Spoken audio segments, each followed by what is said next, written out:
जय श्री राम।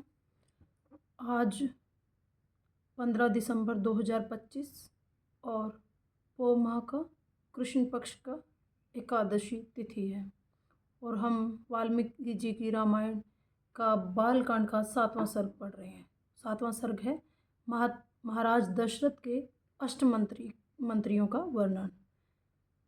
तो हम बता रहे थे कि वाल्मीकि जी ने रामायण को लिखा और इस क्रम में उन्होंने जो अयोध्या का वर्णन किया उसमें उन्होंने जो महाराज दशरथ जी के उनके शासन का वर्णन किया, उसमें उनके मंत्रियों की अहम भूमिका।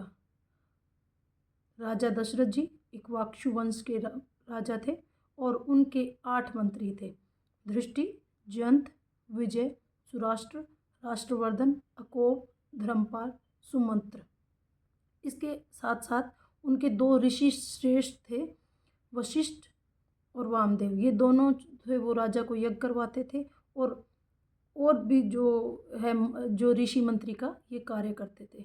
और इसके साथ साथ जो कुछ अन्य ऋषि थे वो भी मंत्री का कार्य करते थे, जैसे सुयग, जाबाली, कश्यप, गौतम, दीर्घायु, मार्कंडेय, कात्यायन ऋषि आदि भी थे। तो इन सबका मतलब है कि राजा ने जो मंत्री रखे थे, इसके साथ जो ऋषि मंत्री थे, उनका उद्देश्य था कि जनता में न्याय की बहाली करना और शासन को जो न्याय शास्त्र के अनुसार, नीति शास्त्र के अनुसार चलाना।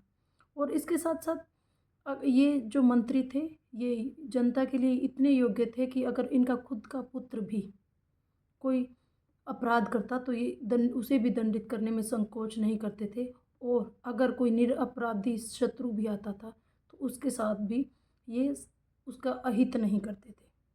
तो जो शासन व्यवस्था थी वो पूर्णतः न्याय शास्त्र के अनुसार थी। और ये सारे मंत्री जो थे कोश संग्रह में, सैन्य संग्रह में ये बहुत ही यत्नवान थे। और जो संधि है और विग्रह में, जब किसी के साथ लड़ाई होती है, युद्ध होता है, तो संधि करने में, विग्रह में निपुण थे, बड़े ही व्यवहार कुशल थे और प्रियभाषी थे।